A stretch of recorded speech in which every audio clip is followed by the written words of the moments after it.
Greetings, my fellow freedom-loving sovereign thinkers. Thank you for tuning in to the LL3 podcast. My name is Craig, transmitting from the beautiful swampy mangroves of South Florida, and today's date is Saturday, December 5th, 2020. Yes, it is late Saturday night. I just call it in. Decided to do one more show, but it'll be a brief article. It's pertaining to the St. Petersburg area.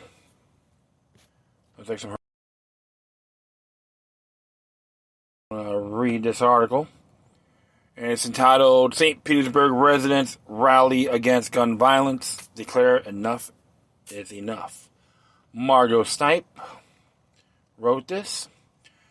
As it reads here, Madge Sanders Cook stood Saturday with tears streaming down her cheeks as she held her enough sign, aloft at the corner of 34th Street South and 18th Avenue South. Occasionally, she joined the chants echoing across the intersection as nearly 36 or so took part in the rally protesting the rising gun violence in the city.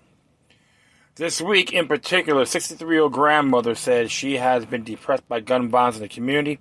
There were 7 shootings in November alone that left 3 dead and injured 7. Then on Wednesday, just 3 miles away, a 20-year-old man facing arrest tried to plow through police vehicles and shot and wounded an officer, authorities said. Dominique Harris was then killed when officers fired at him, striking him 38 times. The afternoon gun battle was broadcast on Facebook and roiled the community. It's just so heartbreaking, said Sanders Cooks, who was struck by how many times officers fired at Harris. 6 officers fired 50 bullets, authorities say. All of them unloaded their guns on him. She said the shooting brought up the same kind of feelings of anxiety, sadness, and anger that arose the following death of George Floyd. The unarmed man was killed by a Minneapolis police officer in May while in custody, sparking a summer of national protest against police violence and racial injustice. But Sanders Cooks says she also worries about the mentality of today's youth, influenced by video games, media, rap music, and that she says glorifies violence. Black families deal with so much in the outside world, she said, that they may not be able to focus on having honest discussions about violence and coping with strong emotions. That's the thing about it. Parenthood. What the hell happened? I say that in respect, okay? As I was growing up, the village took care of us, she said. The village supported her through her youth and later held up through the trauma of losing her youngest brother to gun violence.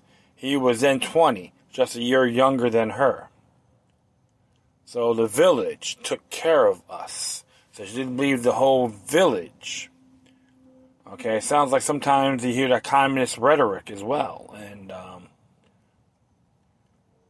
but mainly the neighbor, being neighborly. Okay, they can use that as well. Now people don't know their own neighbors, she said. The village is missing. That's what I'm saying, being neighborly. So, okay, there's some clarification.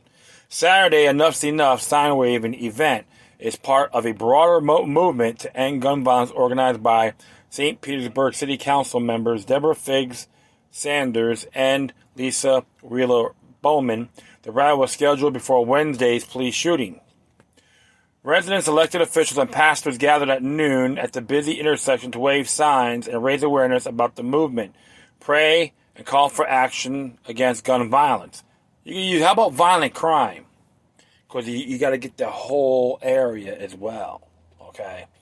But those are going to use that gun violence, that buzzword people like to use, just to drill it in your heads. I'm extremely exhausted about the violence, said Ron Dack, who has lived in the city for 3 decades now. The pandemic has exacerbated the hardships faced by the community, he said. It has significantly impacted residents' mental health. He believes that has contributed to the increase of violence.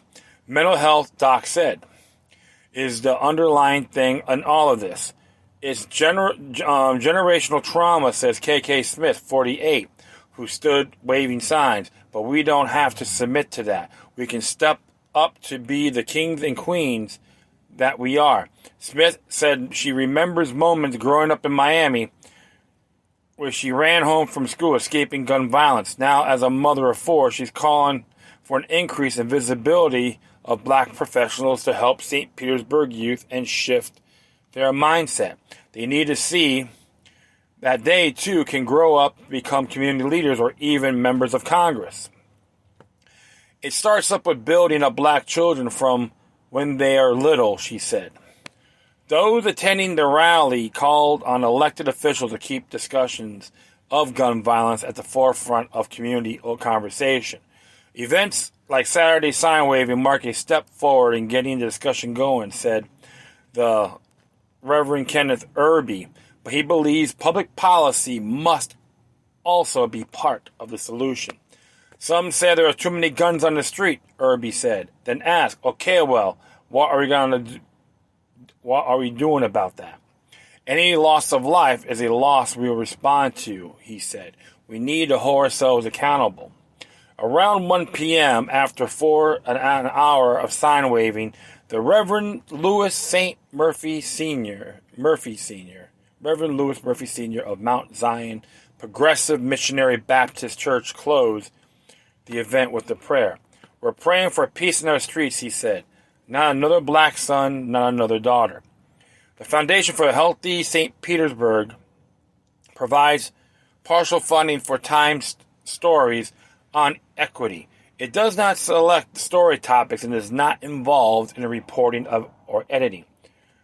Coverage of local national protests from the Tempe Times. So you get more of that. So it's just one of those things, very horrific indeed. Yeah, I don't wish any of these people ill by any means. There's a lot of beautiful people, even in St. Petersburg, in that particular district. It's always good to learn to love your neighbors as you love yourself. You know, chat with your folks, chat with the people around you. That's essential. I have to agree. We gotta bring the moral compass back in to humanity, especially within those areas. But as a whole, it's just an example of what depriving spirituality. It's not the guns; it's the hatred. People hating themselves. Having animosity towards your fellow man or woman is very treacherous. And I'm a person who's pro-firearms. I'm pro-self-defense, pro-family. That's the way it should be. Looking out for one another. Being neighborly. Trust me, it goes places. A lot of folks take shortcuts trying to make a quick buck. It doesn't work.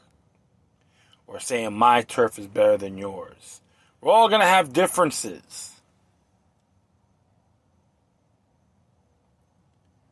Okay? But we don't have to be a burden on one another in overall cases. When someone looks at you, they find that someone's strange. People find that the person finds it expected, they want to call them out on it. There's plenty, it's bigger fish to fry. So many obstacles in life, you're not going to appreciate everybody. So the whole thing in areas like what occurred in St. Petersburg, we all have obligations of knowing our neighbors. And we all have our bumps on our road as well. But it doesn't mean we just belly up, we keep moving. Take disappointments by stride. You win some, you lose some. And who cares? The person has a big mouth, wants to brag about everything he got. How accurate is that story? Is your story. So, and even with the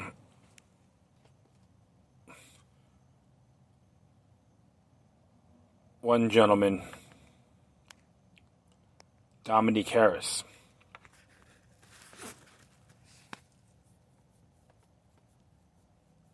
is very strange too about the plowing You don't do that if that's the case. You don't endanger any bystanders that can hurt you. If that's the case what Dominique Harris did, then the man done this to himself. It's horrible. I'm not praising on the results. You live once, value it to the fullest. And always be kind to one another at the best of your abilities. And you know what? Thank you for listening. Plus, feel free to download and share us throughout your social media networks. If you have any questions, comments, or something that's interesting you want to check out, whatever you do, please send your correspondence to Decorum. Furthermore, I'll leave this article on my Spreaker page.